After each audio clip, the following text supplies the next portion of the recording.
¿sabes qué? El Señor cada vez te va a mostrar más de lo mismo.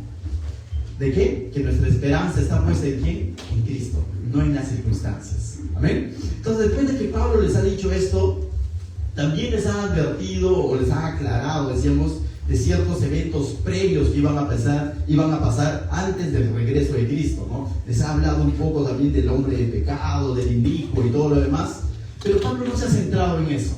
Les ha hablado como para decirle hay un orden de alguna manera. Y si por ahí les han dicho que Cristo ya vino, Pablo les está diciendo estas cosas aún no han ocurrido.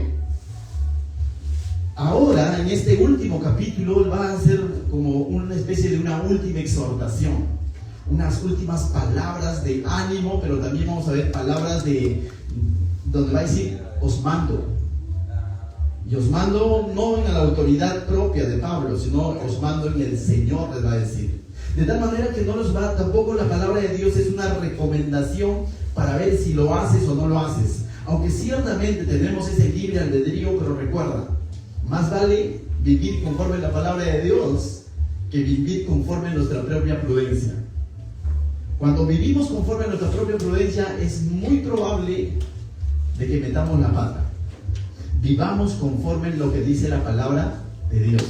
Entonces vayamos ahora sí a esta aventura de estos 18 versículos del verso 1 en adelante. Los dos primeros versículos vamos a ver cómo es que Pablo nuevamente va a pedir oraciones a los hermanos que estaban en Tesalónica. Tú dirás, oye, pero si les está animando, porque de pronto los de Tesalónica como que se estaban desanimando, eso no los hace inútiles. Eso no los descarta. Simplemente eran personas que estaban pasando por pruebas. Pero ahora Pablo le va a decir, más allá de preocuparse en esas cosas que de pronto, esa falsa enseñanza que los está moviendo el piso, ¿saben qué, chicos? Oren por mí, les va a decir Pablo.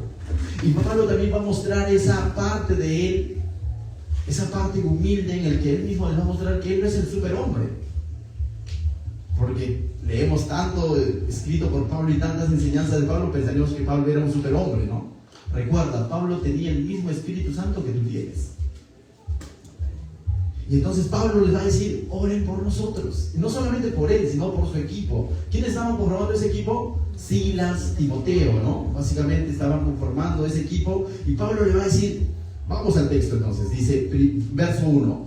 Por lo demás, ¿no? Por lo demás, hermanos, orad por nosotros para que la palabra del Señor corra y sea glorificada, así como lo fue entre ustedes, y para que seamos librados de hombres perversos y malos, porque no es de todos, ¿qué dice?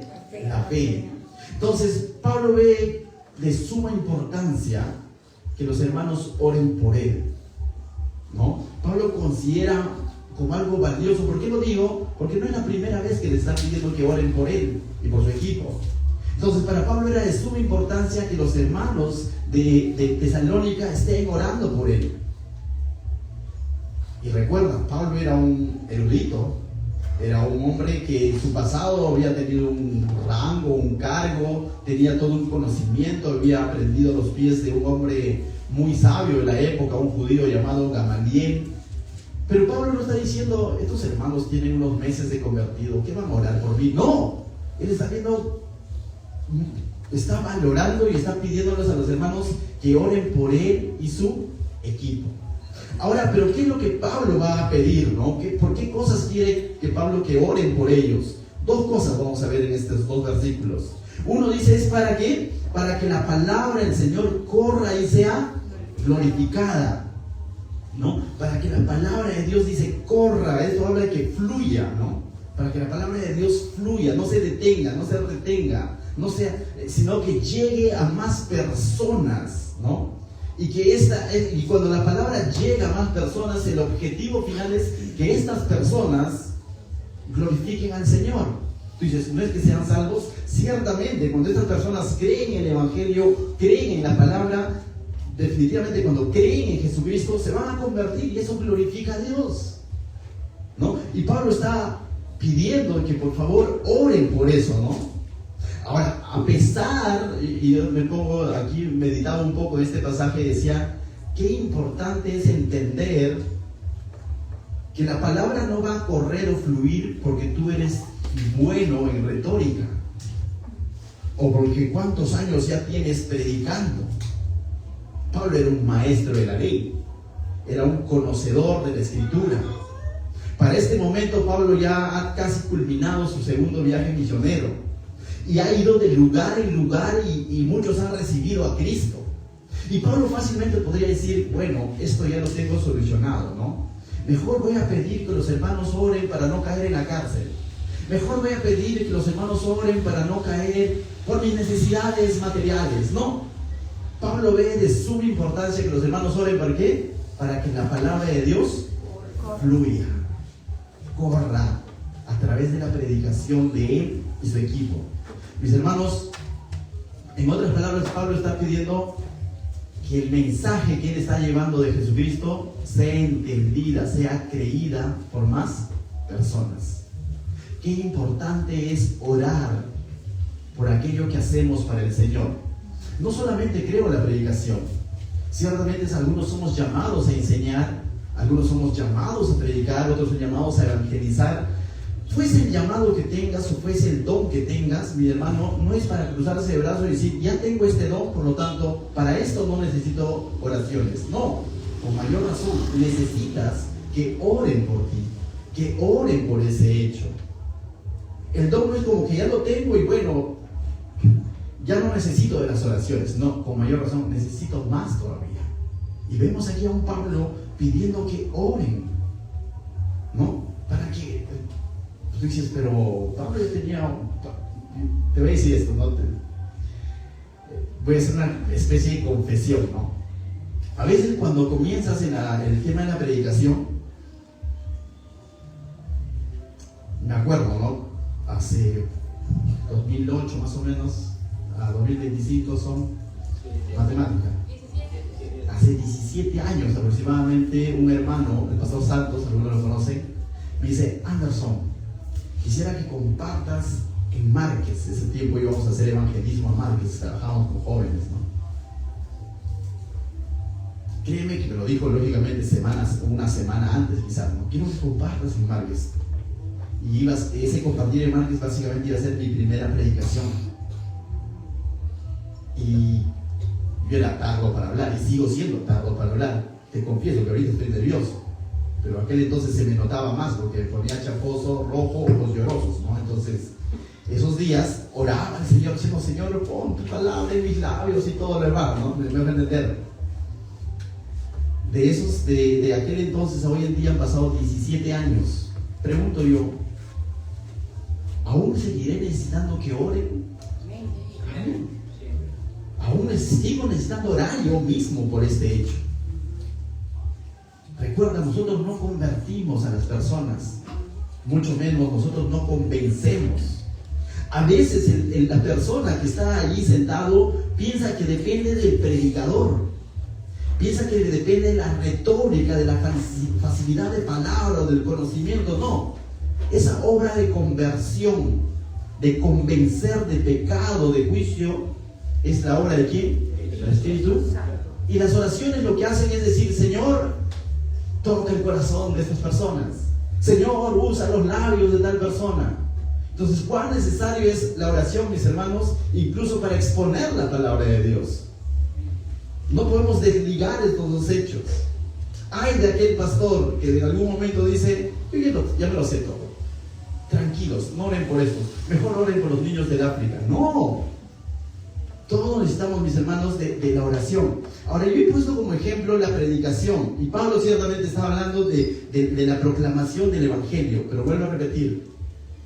Fuese el llamado que tengas, siempre requerimos de oración de los demás. Y es importante que oremos unos por qué, por otros. Amén. Entonces, lo contrario sería una autosuficiencia, como diciendo, hermanos, no necesito que oren por mí porque yo ya lo tengo controlado. Eso, ¿saben qué se llama? Soberbia. Eso se llama orgullo.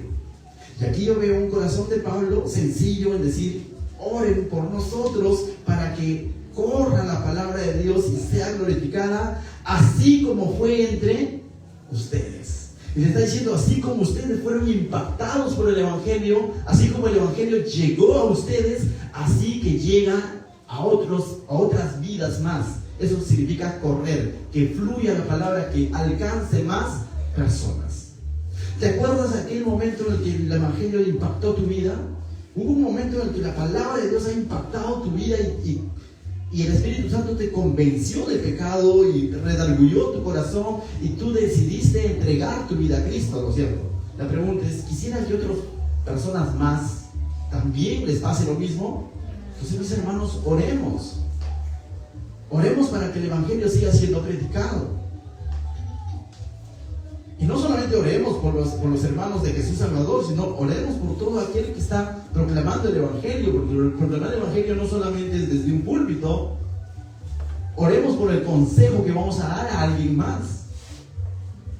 Qué bueno es orar, incluso para saber aconsejar, porque podríamos hablar de nuestra carne, podríamos hablar de nuestra lógica y decir, mira, a mí me parece esto que aquello, y así no vamos a convertir a nadie ni transformar vidas. El que tiene el poder de transformar y ingresar en la vida a lo más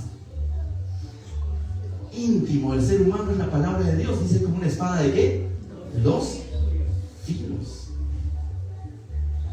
La palabra de Dios expuesta fielmente es mucho más poderoso que una junta de psicólogos. Con respeto a los psicólogos, con respeto a su labor, ¿no? Pero la palabra de Dios transforma ¿qué? Vidas. Entonces, mis hermanos, oremos al Señor para que pueda tocar más vidas, así como lo ha tocado el tuyo, como ha tocado tu vida. Y lo segundo que Pablo va a pedir es que, dice, para que seamos librados de los hombres perversos y malos. Yo me decía, ¿y de qué manera uno puede ser librado de los hombres perversos y malos? Si sabemos que estamos en un mundo caído, ¿no? Pablo estaba en un lugar así. A los lugares donde iba no necesariamente lo recibían con pancarte, le decían bienvenido, welcome en inglés, como bienvenido Pablo. No, sino muchas veces ni Jesús quizás. Por ahí multitudes, porque de pronto se acostumbraron a los milagros, ¿no? Pero ahora en los loros, como dicen, no. Entonces no necesariamente eran bien recibidos. Y siempre vamos a ver que cuando el cristiano realmente ha vivido su cristianismo, los hombres perversos también han estado ahí alrededor. Y vemos las olas de persecución. Entonces, mis hermanos, otra cosa es amoldarse al mundo. Pero aquí Pablo está hablando de que oren para que ellos sean librados de hombres perversos y malos. Y yo me hacía una pregunta, ¿no? Estos hombres perversos y malos, dice que, voy a terminar el versículo, dice, porque no de todos es de todos, porque no es de todos, ¿qué dice? La fe, porque no todos creen necesariamente. ¿No? Porque no todos creían. En Tesalónica la gran mayoría no creyó. En Éfeso se armó un gran alboroto. Hubo una iglesia que comenzó y ciertamente hubo milagros, prodigios y todo lo demás. Y se levantó el primer instituto bíblico, pastores y todo lo demás en Éfeso. Pero también hubo un gran número de personas que no creyeron en el Evangelio. Y eso es una realidad. Y Pablo dice, oren para ser librados. Entonces mi pregunta es, ¿cómo puede ser librado de personas que se oponen al Evangelio? ¿Cómo puede ser librado de eso? Decían, dos opciones, ¿no? Que se mueran o se conviertan. ¿Quieres librarte de esa persona que te paran molestando? Ora, mi hermano. Pero no ores para que se muera. ¿Ora para qué? Para que se convierta. Ahí podemos aplicar orar incluso por nuestros enemigos. No lo paso a ese compañero de trabajo. Ora, mi hermano, por su vida. De pasadita, que si se convierte, mira, las cosas van a cambiar. Porque ahora va a venir a Jesús Salvador y va a ser tu amigo. ¿De enemigo a qué? Ah, entonces no oro, mejor lo tengo lejos. No, o sea, ora para que su vida sea transformada. ¿Amén? Entonces, Pablo está orando para ser librado ciertamente de estos hombres perversos y malos, pero no creo que la oración de Pablo sea diciendo, oren para que ellos se le hunda el barco y nosotros, no creo, conociendo a Pablo, sino está orando para que estas personas de alguna manera también crean en quién, en el Evangelio. Amén. Entonces continuamos, mis hermanos, verso 3. Ahora Pablo va a hablarles un poco de la confianza que tiene él en el Señor, quien es el que hace la obra, ¿no? Entonces Pablo va a hablarnos de eso, del verso 3 al 5, dice, pero fiel es el Señor, que dice, que afirmará y guardará del mal. Hay un pasaje que dice, ¿no? Que el Señor no dejará que seamos probados más allá de lo que podamos, ¿qué? Soportar, ¿no? Es que soportar. Ciertamente Jesús dijo, en el mundo tendréis, ¿qué? Aflicciones, pero al mismo tiempo dijo, ¿pero qué? Confiad. ¿Y qué dijo?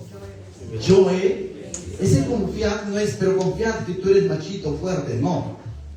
En el mundo tendréis aflicciones, pero confiad en quién? En Él, quien es el que ha vencido.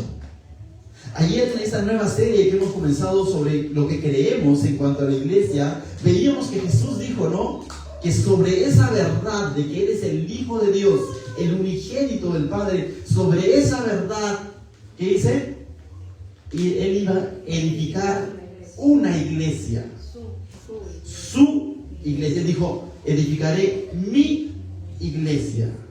Y eso es algo que debemos recordar. Si tú eres la iglesia del Señor, si tú eres miembro de su cuerpo, hermano, estás en sus manos. Estás en sus manos. Entonces, Él es fiel, como dice Pablo, fiel es el Señor que os afirmará y guardará el mal. Él es fiel. Otro pasaje donde Él dice, ¿no? Que si estamos en sus manos, nadie nos va a arrebatar. Ven, de sus manos. Otro ejemplo de propiedad, ¿no? En este sentido de propiedad de que le pertenecemos a Cristo, de que nuestra vida tiene que estar en las manos del Señor. Un clásico ejemplo es cuando Cristo perseguía a los primeros, cuando Saulo perseguía a los primeros cristianos, ¿no? Hechos capítulo 9. Estaba persiguiendo, asolaba, dicen las iglesias, para encarcelarlos, para azotarlos y en algunos casos incluso apedrearlos, como el caso de Esteban. Y cuando Saulo está persiguiendo a la iglesia del Señor, esa iglesia de quien él había dicho que la iba a edificar y que es su iglesia, se le presenta a Jesús. Y Jesús no le dice, ¿qué tienes contra mi iglesia? O que si lo dijeras sonaría bien, ¿no? Porque dices, oye, Jesús me está defendiendo. No, Jesús le dice, ¿qué tienes contra mí? ¿Por qué bebé? Perdón, dijo, ¿no? No dice, ¿por qué persigues a mi iglesia? Aunque si lo dijera así, amén. Estaba haciendo eso. Jesús dice, ¿por qué me persigues? La Biblia dice que somos miembros del cuerpo de Cristo. ¿Alguna vez vas a usar esta frase quizás? Si te metes con ella, te metes conmigo. Los galanes, los esposos, ¿no? ¿Han usado alguna vez o no? Nunca. Claro, ¿no? ¿Y cómo se siente la esposa cuando de pronto el esposo sale? Si te metes con ella, te metes conmigo. Eso es lo que está diciendo, que ella y tú son, mi hermano, nosotros y el Señor somos uno, somos cuerpo. Y Él es la cabeza. Y Él está en el cuidado.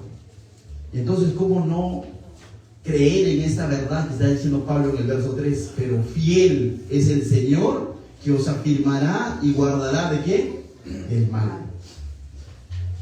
Entonces, la base que tiene Pablo y la confianza que él tiene en que ciertamente, aunque la persecución sea cada vez más dura, pero que de que ellos van a salir libres del mal, no es en que los hermanos de Tesalónica son fuertes, o son más numerosos, o son hábiles. La confianza que tiene Pablo es que el Señor es el que los va a liberar. Y qué bueno. Y qué bueno. Porque te imaginas si la confianza estaría en nuestras fuerzas. Sería triste, mi hermano. Porque siempre va a haber otro más fuerte. Pero Pablo le está diciendo que, pero fiel es el Señor que los va a afirmar y los va a guardar del mal. Verso 4 dice, y tenemos confianza respecto a ustedes, le dice, en el Señor, en que hacéis y haréis lo que os hemos mandado. Pero al mismo tiempo les está recordando a los hermanos de Tesalónica que ellos tienen responsabilidad en hacer lo que ya han aprendido de parte del Señor. Pablo incluso dice, lo que os hemos mandado. ¿Y qué les ha mandado? Que se afirmen y retengan lo que ya han aprendido. ¿De quién? De Cristo. Entonces Pablo le está diciendo a ustedes también tienen responsabilidad. No solamente que se aprendan, sino que usa la palabra Voy a volverlo a leer. Y tenemos confianza respecto a ustedes en el Señor, de que ¿qué? No dice de que saben, sino de que hacéis. Esta habla de práctica de lo aprendido, de vivir conforme lo aprendido. Y haréis, está hablando del futuro, y van a seguir viviendo conforme lo que ya ellos han aprendido de parte del Señor. Entonces, mi hermano, no solo está en conocer, aunque es importante, no solamente está en conocer de la palabra de Dios, sino está en vivir. Santiago lo dice de otra manera, que no solamente debemos ser oidores, sino que hacedores. Eso habla de una práctica. Jesús lo dice de otra manera: si me amáis, guardad mis mandamientos. No dice apréndanse de memoria, sino guardades, atesoren lo que están de mi palabra, mis mandamientos. Vivan mi palabra, vivir la palabra básicamente. Y Pablo está entonces les está recordando que el Señor va a ser fiel para firmarlos y guardarlos. Al mismo tiempo le está diciendo: pero ustedes también tienen la responsabilidad de ¿qué? De vivir conforme lo aprendido en cuanto a la persona de Cristo, en cuanto al Evangelio. Verso 5 dice: y el Señor, ¿qué dice? Encamine vuestros corazones al amor de Dios y a la paciencia de Cristo. Y esta palabra paciencia es como resistencia. Y el Señor es el que finalmente va a hacer su obra. Es una como, no sé, ¿no? Es como un complemento, ¿no? Es como decía alguien, ¿no? O sea, no es que tú te vas a esforzar en tus fuerzas. Lo único que tienes que asegurarte es de vivir cogido de la mano del Señor. Pero para vivir cogido de la mano del Señor, necesitas reconocer que tú como tal no eres fuerte, sino que eres dependiente. Esto para los varones es un poco difícil de comprender. ¿Yo dependiente? ¿Cómo? Sí, debemos ser dependientes. ¿Dependientes de quién? Del Señor. El mundo te dice lo contrario. En ti hay un campeón. Tú tienes el poder. Tú puedes. Empodérate, mujer. ¿No? ¿Has escuchado eso? El mundo te bombardea de pensamientos, parecen bonitos, ¿no? ¿Está bien? El poder está en ti, ¿no? El poder está en la mente. Cosas como eso que parecen bonitos, parecen lógicos, pero la Biblia te dice también que reconozcas que eres débil. Y el que reconoce que es débil, prefiero andar de la mano de mi padre. Una historia que les conté hace mucho tiempo, ¿no? Que ya está grande, ya. Bueno, aquí está el vecino, ahora se ha convertido, qué bueno. Vecino, le cuento que un tiempo, cuando mi hijita era pequeñita, ¿no? Vecino Filemón, ¿no? Entonces, se pasaba su pato a este lado, o a veces su gallina, ¿no? Y mi pequeñita estaba ahí jugando, ¿no? Y de pronto ella estaba jugando con su tapete en el patio y pasaba la gallina, y ella entraba corriendo, ¿no? ¡Ah, papá! ¿No? Entonces, me voy a entender, ¿no? O sea, espantada por una gallina, un gallo, ¿no? Nunca nos quedamos por el gallo, pues, ¿no? Entonces, yo me acuerdo que, ¿dónde está ese gallo? Le decía, la cogía de la mano, ¿no? Y decía, vamos a ver dónde está ese gallo, para que me pierda el miedo, ¿no? Y ella, al saber que estaba en los brazos de su padre, ¿sabes qué salía?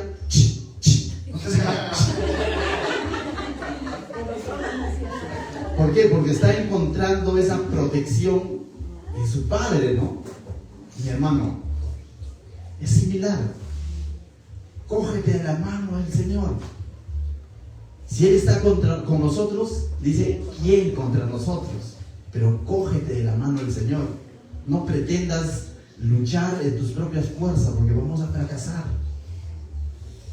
No pretendas sacar valentía del interior de tu ser, ¿no? Que tu valentía venga de la confianza que tienes en el Señor.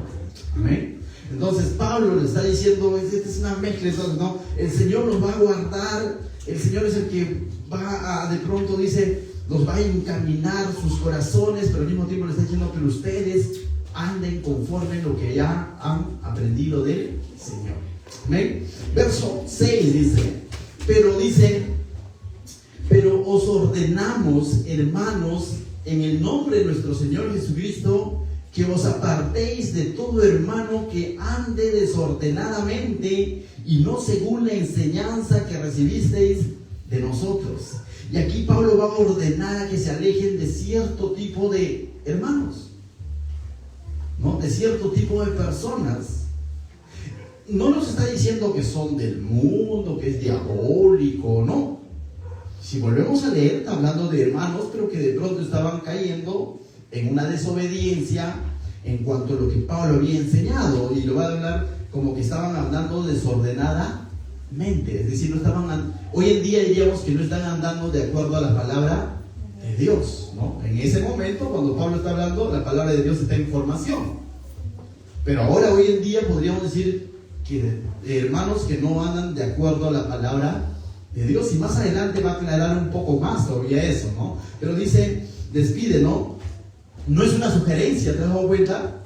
No dice, les sugiero, hermanos, que no se junten con tal, ¿no? Sino que Pablo estaba diciendo en el Señor, le está dando una orden. Ahora, si lo está dando en el Señor es porque de pronto ya había pasado quizás esa parte del consejo, ¿no? Y ciertamente en la primera carta también vimos algo referente a eso, a hermanos que andaban de manera sobre el 1 Tesalonicenses capítulo 5 verso 14, si no me equivoco, habló un poco, amonestó en cuanto a los ociosos, decía, ¿no? Algo así como una palabra que usaba, ¿no? Pero ociosos era el que no está en línea, que no está en línea de qué, o está desalineado de qué, del orden establecido por Dios en ese momento, de la enseñanza que Pablo había dado, ¿no? Esto de ocioso también se usaba, les decía, en la milicia, ¿no? Aquel que no está alineado conforme a lo que de pronto quizás el general, el comandante, qué sé yo, está disponiendo, y de pronto uno se sale de línea. ¿Qué dice? Te descuadra el batallón, ¿no? Entonces, esa palabra ocioso se usaba referente a aquel que no estaba de acuerdo al orden. Hoy en día ya el orden el Señor lo ha establecido, está en su palabra de Dios. Tú quieres ver quién está andando de acuerdo a la voluntad de Dios o no, vea su palabra, no me contrasta. Pero en ese momento es de acuerdo a lo que Pablo estaba enseñando. Por eso es que dice, pero os ordenamos, hermanos, en el nombre de nuestro Señor Jesucristo, que os apartéis de todo hermano que ande desordenadamente, y ahí dice, ¿no? Y no según la enseñanza que recibisteis de nosotros. Ciertamente Pablo tiene esta autoridad para decir esto porque ha sido llamado por el Señor, y de alguna manera, vuelvo a repetir, se está estableciendo la palabra de Dios a través de Pablo, ¿no? Y ahora a través de la carta le está hablando de qué cosas había enseñado. Si nos vamos al contexto, ha enseñado en cuanto a la confianza que deben de tener en Cristo, ha hablado del regreso de Cristo. Es muy probable que los hermanos de pronto eran los que estaban especulando que Cristo ya había venido, ¿no? Y de pronto estaban haciendo entrar en pánico a la iglesia, ¿no? Entonces Pablo dice, afírmense, retengan lo que han aprendido y simplemente apártense de ese tipo de enseñanza que no está alineada a lo que Dios había prometido, ¿no? Y expuesto a través de Pablo. Entonces el verso 7 ahora nos dice, porque vosotros mismos sabéis de qué manera debéis imitarnos, pues nosotros no anduvimos desordenadamente entre vosotros. Y es interesante cómo es que Pablo no solamente está pidiendo que vivan conforme a la enseñanza que él ha dado, sino que Pablo y sus colaboradores estaban en esa capacidad de ser consecuentes con lo que enseñan, de decir, chicos, imítennos. Es decir, que Pablo estaba viviendo lo que enseñaba. Dijo alguien, ¿es fácil enseñar? Bueno, no es tan fácil. Voy a decirlo de otra manera. Es más fácil enseñar la teoría, es mucho más difícil vivirlo. El fariseo enseñaba mucho, tenía harto conocimiento. Aquel entonces, mis hermanos, no existía comentario bíblico, logos, esos programas que hoy en día tú puedes buscar un texto. No había Google ya para decir, ¿dónde está tal cosa? No, sino ellos lo tenían acá. ¿Te imaginas la capacidad de retención que tenían? No es que cada quien tenía su Biblia, su propia versión, lenguaje sencillo, nada, sino en los tiempos de los fariseos, ellos tenían un rollo y se lo prestaban, es muy probable. Tener acceso a un rollo no era tan fácil. Pero para poder aprender de todo lo que decía el rollo y tenerlo acá, había toda una disciplina. ¿Me dejo entender? Entonces, pero ellos tenían todo acá, pero hay algo del cual carecían. No vivían lo que predicaban. Jesús viene y le dice, hagan lo que ellos dicen, pero no lo que ellos hacen. Pero Jesús sí dice que enseñaba como quien tiene autoridad. Jesús, su vida fue consecuente con lo que él enseñó. El Señor nos llama a la humildad y él fue humilde. El Señor nos llama a la dependencia de Dios y él fue dependiente de Dios. Jesús nos llama a la obediencia y él fue obediente al Padre. El Señor nos llama a ser misericordiosos y él fue misericordioso. Jesús nos llama a perdonar al prójimo y él perdonó al prójimo. ¿Te das cuenta? Jesús nos habla a sus discípulos, decía, velad y orad, y él velaba y oraba. Esa misma línea está siguiendo Pablo y sus compañeros, sus colaboradores, porque les están diciendo, porque ustedes mismos saben de qué manera debéis imitarnos. ¿Te das cuenta? Está diciendo que imítennos en esto. Pues nosotros no dice no enseñamos, sino que dice no anduvimos desordenadamente. Es decir, ellos vivieron conforme, pues si vamos a entender desordenadamente como que estaban viviendo conforme a otras enseñanzas y no las de Pablo, Pablo vivió su propia enseñanza, fue consecuente con eso. Entonces, mis hermanos, el reto más difícil que vamos a tener muchas veces es nosotros mismos vivir lo que decimos o lo que enseñamos. Esa labor no solamente la tiene un pastor, todo cristiano. El Señor te va a usar para aconsejar a alguien más, para alentar a alguien más, para exhortar a alguien más. La pregunta es, ¿qué tanto tú vives lo que estás diciendo? ¿O somos pura teoría? Si somos pura teoría, no te condenes. Entonces dice, Señor, ayúdame a vivir lo que estoy, ¿qué? Aconsejando, ¿no? Entonces, podremos llegar a ese punto de decir, y esto no es soberbia, lo que Pablo no es soberbia, sino que nos está llamando a que ellos vivan lo que están creyendo, ¿no? Porque ellos también están en ese caminar. No creo que hayan sido perfectos, pero tenemos que llegar a ese punto. Mis hermanos no pueden decir, no, todos pecamos. Es cierto, todos pecamos. Pero eso no puede ser una excusa para decir, todos pecamos. Bueno, entonces el cristianismo es teoría, pues. No, el cristianismo es un estilo de vida. Se trata de vivir lo que decimos creer. Cristianismo o bíblico no es llevar una Biblia bajo mi brazo a todo lugar. Cristianismo es vivir lo que está acá. Cristianismo no es solamente marcar con de colores mi Biblia y mira, qué garabateado está, color rosado, verde y todo. Cristianismo es, dijo alguien, ¿no? Es que la Biblia marque tu corazón y tu vida esté marcada por la palabra de Dios. Así, mis hermanos, Pablo y su comitiva y sus compañeros están hablando de vivir, ¿no? Y que en la iglesia los hermanos imiten esa forma de vivir. Dice, como ellos anduvieron no desordenadamente cuando estuvieron con ellos. Verso 8. Y ahora va a ser más explícito Pablo y va a tocar un tema. Si lo está tocando es porque estaba ocurriendo. Una característica de estos hombres que estaban viviendo de manera desordenada era la siguiente. Mira lo que dice Pablo. Ni comimos, ¿de qué dice? De balde el pan de nadie, sino que trabajamos con afán y fatiga día y noche para no ser gravosos a ninguno de vosotros. ¿Qué quieres? Esto no te requiere tanta interpretación. Lo que está diciendo es básicamente que Pablo, aunque estaba ocupado cuando estuvo con ellos, estuvo muy ocupado en la enseñanza del Evangelio, pero eso no fue motivo para que él no trabaje. Él está diciendo que ha trabajado fatigadamente de día y de noche para no ser gravoso. ¿A quién? A los hermanos de Éfeso. Tú dices, oye, a mí me enseñaron que el siervo es digno del salario. Amén. Pero hay situaciones y hay contextos donde es necesario tomar este ejemplo de Pablo. Y no es la primera vez que está tomando Pablo esta decisión o esta forma de vivir. Es bíblico cuando se dice que el obrero es, ¿cómo se llama?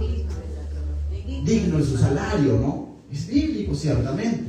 Pero vemos aquí a un Pablo, y no creo que Pablo haya hecho un trabajo a medias, una predicación a medias. Ese tiempo que él estuvo con ellos, les enseñó lo que ellos necesitaban saber, Pero también ahora Pablo está diciendo que él no comió pan de balde. Dice, sino que trabajamos con afán y fatiga día y noche para no ser gravosos a ninguno de ustedes. Mis hermanos, debemos entender algo. El trabajo es una bendición. A veces se lo ha visto como maldición, ¿no? No, a mí me provee el Señor. Cierto, a lo que trabajamos también nos provee el Señor. ¿O quién nos provee?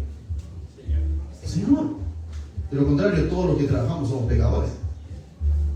Es más, la regla general que el Señor ha establecido para proveer es el trabajo.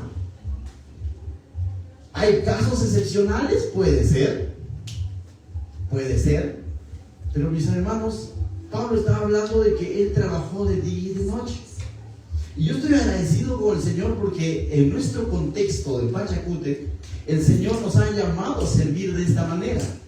De tal manera que puedo decir que los siervos de Jesús Salvador son bivocacionales. Y eso no los hace más carnales ni más espirituales. Simplemente es como el Señor los está usando. Hoy día hemos ido un grupo de hermanos a Santa Rosa, uno compartió, el otro oró, el otro se lo cargó, el otro le instaló, otro le enseñó a los niños. Pero de todos ellos que estuvieron ahí, ¿cuántos chambearon? Todos. Entonces, mis hermanos, ejemplo tenemos en la Biblia de esa forma de servir al Señor. Pero Pablo tenía un motivo. Estaba deslindando con esos hombres que estaban viviendo desordenadamente, de quien va a seguir hablando más adelante. En Corinto ocurrió lo mismo. Cuando Pablo se dispuso a renunciar su derecho, que él podría decir, no, el obrero es digno de salario, yo predico el evangelio, y como yo les doy el del evangelio, entonces ustedes tienen que corresponderle, podría decir, pero él renunció a ese derecho porque había un contexto. Los falsos maestros enseñaban en esos lugares, aparte de enseñar falsedades, enseñaban, ¿sabes por qué? Por la lana y no por la oveja. Eran saqueadores, como dice Pablo. Y Pablo deslinda con ellos y dice, con estas manos también trabajé, dice la historia, dice el libro de Hechos, armando ¿qué? Tiendas. Hoy diríamos como un constructor, ¿no? Entonces, mis hermanos, qué bueno, si estás trabajando y sirviendo al Señor, amén. Pero tampoco te creas más que nadie. Tampoco digo, oh, mi trabajo, mi servicio al Señor es a medias. No, estás sirviendo al Señor, mi hermano. Es el contexto que te ha tocado vivir. Eso no te hace más, tampoco te hace menos. El Señor te quiere usar así. Amén. Verso 9 dice, no porque no tuviéramos, ¿qué dice? Derecho. Y Pablo sabía claramente que el obrero es digno de su salario. Amén. Pero él ha renunciado entonces a ese derecho. Ha renunciado a ese derecho. Si no, dice, por darnos nosotros mismos un ejemplo, ¿para qué? Para que nos imitase, para que ustedes nos imiten. Y vuelvo a repetir, como Iglesia Cristiana Jesús Salvador, mis hermanos, creo firmemente en esta verdad. Quizás algunos son nuevos, se están integrando, déjenme decirles, y quiero ser muy claro en esto, cada uno de los siervos que ustedes ven aquí sirviendo, sirven al Señor por amor al Señor. Ninguno de ellos es recompensado con una ofrenda ni nada de eso. Creemos que el Señor es nuestro sustento final y que muchas veces usa el trabajo para sostenernos. Y a veces va a usar, voy a decirlo así, ¿no? Milagros para sostenernos. Te cuento un poco. Tengo mi presupuesto, algunos me conocen, enseño en un colegio privado. Los colegios privados hoy en día no pagan tanto como el estatal, ¿no? Como que la cosa se ha invertido. Y soy matemático y me gusta tener a veces las cosas como que calculadas, ¿no? Pero al mismo tiempo soy abierto que esos cálculos se pueden ir hacia el agua rápidamente cuando suceden imprevistos como enfermedad, salud, gastos con el que no contabas. Y ahí es donde de alguna manera tú dices, Señor, descanso en ti. Recibo una llamada.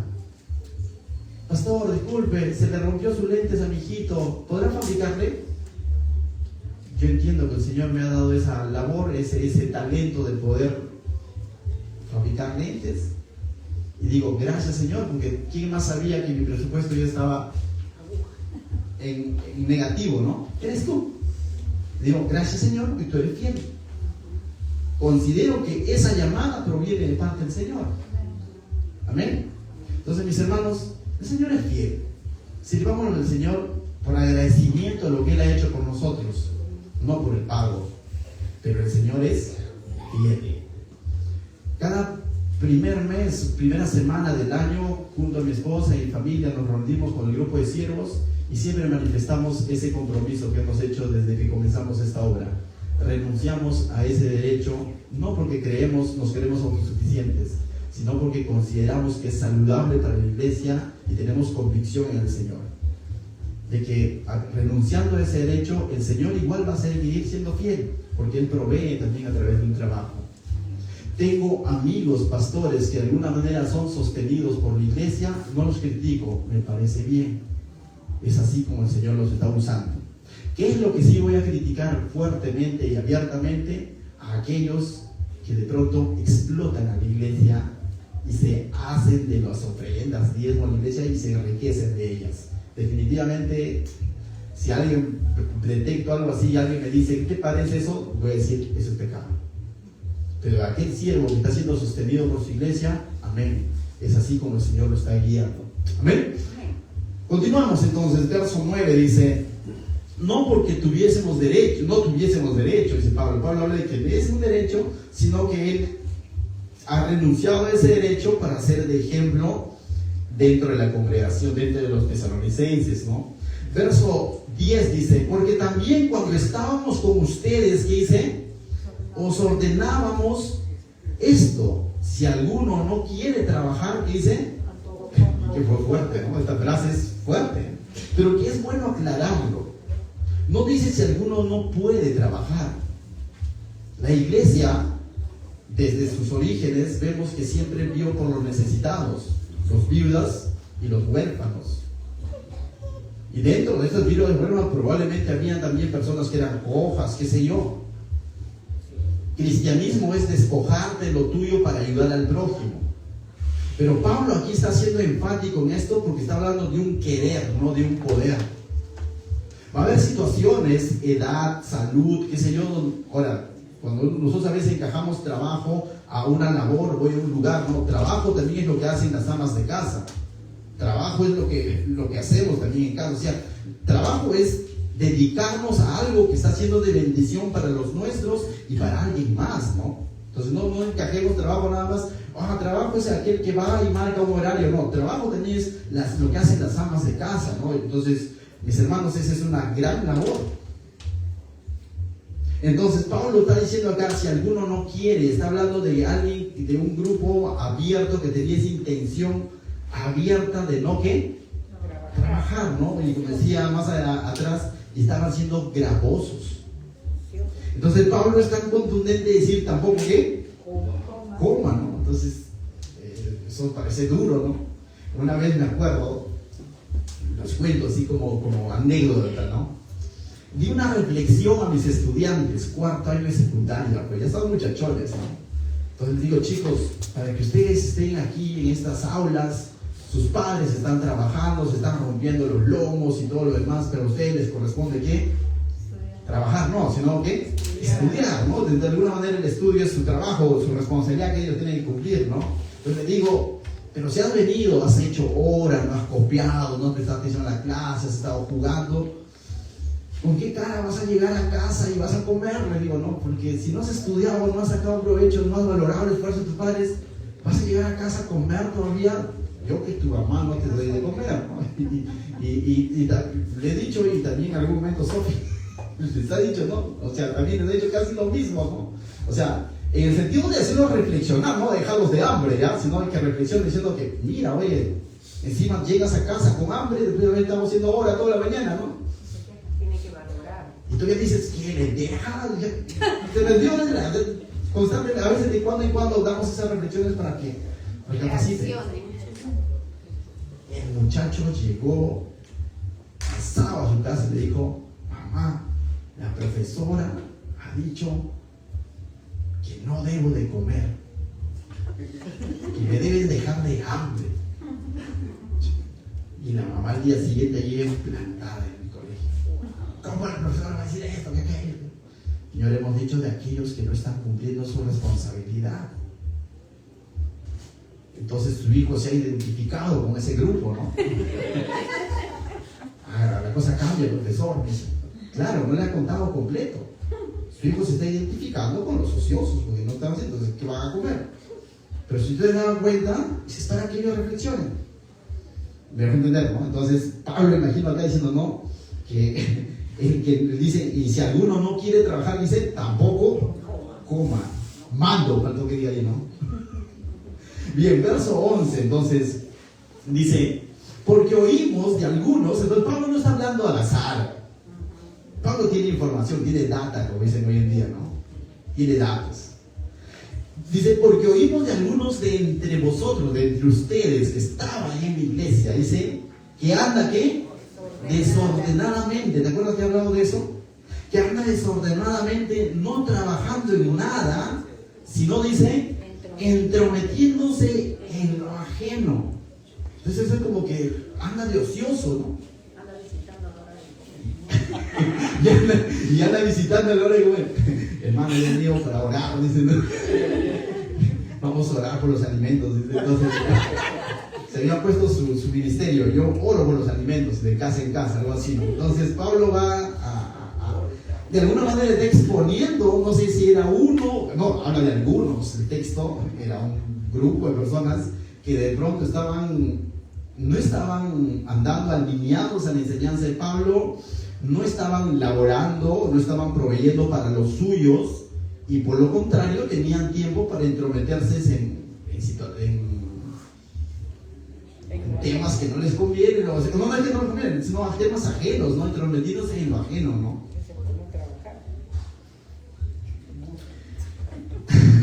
Probablemente eran es un mismo grupo de personas, ¿no? Probablemente eran de los que decían, Cristo ya vino, hay que comernos de una vez todo, ya, ¿para qué trabajar?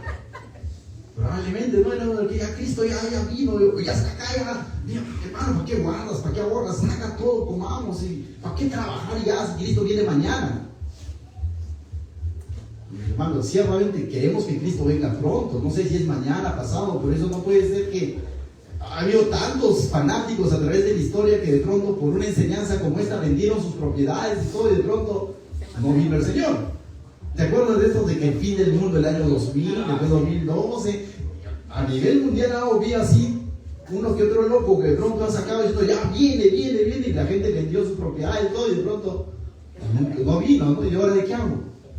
Entonces, más o menos estas personas que andaban desordenadamente en cuanto a lo que Pablo había enseñado, estaban teniendo ese tipo de pensamiento, y eso estaba haciendo que se entrometan y entren y lo peor era que estaban haciendo entrar en duda a los hermanos, ¿no? Entonces tengamos cuidado de esto, mis hermanos. Uno, de no caer en esto y no caer en las garras de estos, ¿no? O sea, doble cuidado. Cuidado de nosotros no caer en esto, pero también tener cuidado de no caer en las garras de este tipo de enseñanzas, ¿no? Que nos van a empujar también a abandonar nuestras responsabilidades. Amén. Santiago, si no me equivoco, es el que dice, ¿no? Que el que no provee para los suyos es peor que ¿qué? El incrédulo, ¿no? Santiago también es duro con este tipo de pensamiento, ¿no? Con este tipo de personas, mis hermanos. Entonces, ciertamente a través del trabajo proveemos para los nuestros, ¿no? Entonces, proveemos para los nuestros. Entonces, cumplamos nuestra función, mis hermanos, cumplamos nuestra responsabilidad. Y ciertamente, o sea, el Señor igual nos va a seguir usando para bendecir más vidas. ¿Amén? Verso 12 dice, y a los tales mándalos, ¿qué dice? Y a los tales mandamos, ahora se va a referir a ese grupo de personas, dice, mandamos y exhortamos por nuestro Señor Jesucristo, que dice, que trabajando sosegadamente coman su propio pan, ¿no? Y Pablo está siendo explícito, está diciendo que se dediquen a cumplir con su responsabilidad, que busquen la chamba ahí y que coman su propio pan, ¿no? Ciertamente estaban visitando casas, ¿no? Entonces, bien, entonces lo que está diciendo es que trabajen y provean para los suyos, ¿no? Antes de ir entrometiéndose entre lo ajeno. Verso 13 dice, y ustedes, hermanos, no os canséis de ¿qué? De hacer el bien, ¿no? Entonces, estas eran las palabras que Pablo está usando para dar aliento a los que sí estaban andando ordenadamente, a los que sí estaban trabajando y viviendo su cristianismo y proveyendo para los suyos. Es cansado trabajar, ¿cierto? No es tan fácil, ¿no? Imagino, yo me doy cuenta cuando damos las clases por Zoom, a veces se conecta y de pronto veo uno que otro que se queda dormido, ¿no? Digo, amén, o sea, llega a chambear, pues, ¿no? ¿No, Luchito? Entonces, porque el trabajo cansa, pues, ¿no es cierto? Cansa, o sea, pero ¿qué le dice Pablo? No os canséis de hacer el bien, es lo correcto, hermanos. Va a fatigar, pero no te canses. El Señor te va a dar fuerzas. Verso 14 dice: si alguno no obedece, entonces una vez dada la indicación, la orden de que los que no estaban caminando ordenadamente se pongan a trabajar sosegadamente, y los que sí lo están haciendo no se cansen y que hagan de hacer el bien. Entonces dice ahora: si alguno no obedece a lo que decimos por medio de esta carta, a este señaladlo y no os juntéis con él para que se... Es duro, ¿no? O sea, como que dices, Pablo, ¿cómo vas a decir eso? El amor al prójimo, y cómo lo van a apartar y todo lo demás. Con los de Corinto fue más abierto, todavía dijo, no, entregues ¿no? ¿Qué? Satanás. Era otro tipo de pecado, ¿no es cierto? Con inmoralidad y todo lo demás, pero dijo, entrega a Satanás, ¿no? Entonces, ciertamente nosotros como personas, ni Pablo creo yo, tenía el propósito de condenar a alguien, ¿no? O sea, pero está hablando desde un punto de vista para que la persona sea restaurada. Porque si de pronto ellos no señalaban o no identificaban a esta persona va a pensar que está viviendo, que no está mal lo que está haciendo. No le digan nada, se va a ofender, no le digan nada. Pablo está entendiendo de que hay que señalarlo y no os juntéis, no sean partícipes de su forma de vivir, de su forma, de lo que está haciendo, ¿no? Dice, no os juntéis con él. No necesariamente físico, no te abres mi puerta, no tanto físicamente, sino no participes con su forma de vivir equivocada, desordenada. ¿Para qué dice? Para que se avergüence, pero esta vergüenza es para que justamente, hermano, es mejor que tu hermano, que de pronto pueda estar en ese pecado, vamos a llamarlo así, se avergüence porque está a un paso del arrepentimiento. A que piense que todo va bien. ¿Me va a entender? O sea, es mejor que pase por ese momento incómodo, quizás te va a juzgar y va a decir qué malo que eres, mira. Pero es mejor porque está a un paso del arrepentimiento, a que piense que todo va bien. Hay un proverbio que dice, ¿no? Que hierro con hierro, ¿qué? Se aguza. Hay otro proverbio que dice que el verdadero amigo le dice las cosas como son a su amigo. Pero la del hombre falso dice te va a lisonjear. ¿Qué es lisonjear? Así tú estés andando mal, le dices, todo bien. Todo está bien. Y eso es un engaño. Entonces, mis hermanos, verso 15 dice, mas no lo detengas, y aquí aclara, ¿no? Mas no lo tengáis, ¿qué dice? Por enemigo. Porque recuerda, es un hermano. Mira, dice, si no vamos a amonestarle como a hermano. O sea, no está cuestionando su salvación, su conversión. No lo tengas, dice, como enemigo, ¿no? O sea, sino amonestarle como a hermano. Es tu hermano. Verso 16. Una vez que ha dicho estas exhortaciones, estas correcciones específicas, Pablo ahora va a dar la conclusión de su carta, ¿no? Dice, y el mismo Señor de paz que dice, os dé siempre paz en toda manera. El Señor sea con todos vosotros. Qué hermosas palabras, ¿no? Les está recordando que el del Señor venga la paz, que dice siempre, ¿no? Dice, el Señor de paz os dé siempre paz. Qué bueno escuchar eso cuando vivimos en medio del caos, en medio de la tormenta, en medio de la persecución. Recordar que nuestro Señor es un Dios de paz y Él nos da la paz. No es una paz de pronto de que las cosas van a ir bien. Es una paz de que estamos en comunión ¿con quién? Con Él. Puedo estar enemistado con el mundo, pero estoy amistado ¿con quién? Con Dios. Y eso tiene que traer paz a mi vida. Todos me dejaron, mis compañeros me dejaron de hablar en el trabajo. Sí, pero has hecho lo correcto. ¿Estás en paz con quién? Con Dios. Verso 17. La salutación es de mi propia mano, es decir, estos saludos, la firma final, ¿no? Dice que los últimos renglones por costumbre lo escribía el autor, ¿no? Normalmente ellos tenían un escribano o un manuense, también se conoce, creo, ¿no? Que un secretario que se veía, ¿no? Bueno, en ese tiempo no existía la máquina ni la computadora, pero tenían alguien que les ayudaba a redactar. Pero esta última parte, Pablo, ¿qué dice? La salutación es de mi propia mano, de Pablo, que es el signo de toda carta mía, así os escribo, ¿no? Esto habla de afecto y al mismo tiempo habla de la evidencia de la autenticidad que era de que parte de quién, de Pablo, ¿no? Finalmente termina diciendo, hace un dulce cierre, ¿no? La gracia de nuestro Señor Jesucristo sea con todos vosotros. Amén. Pablo comenzó esta carta hablando de la gracia de Dios y termina hablando nuevamente de la gracia de ¿quién? Del Señor, ¿no? Esa gracia que proviene de Dios. Mis hermanos, todo nuestro cristianismo, todo lo que ocurre en torno a nuestra persona es por gracia y misericordia de ¿quién? De Dios. Si el Señor te usa, es por gracia de Dios. Si el Señor aún te sostiene aquí, es por gracia de Dios. Si el Señor te amonesta, es por su gracia, no está haciendo malo. Si el Señor te alienta a que sigas firme, reteniendo lo bueno, es por su gracia. Todo es por su gracia. Nosotros no merecemos nada. Y debemos ser conscientes constantemente de esto. No merecemos nada. No tenemos derecho a decir, no, yo tengo derecho a hacer tal cosa. No, no merecemos nada realmente. Todo lo tenemos por gracia de Dios. Y mi trabajo, por gracia de Dios. Él es el que te da la fuerza, es el que te da la salud. Todo es por gracia. ¿Qué tal si oramos en nuestros lugares para dar gracias a Dios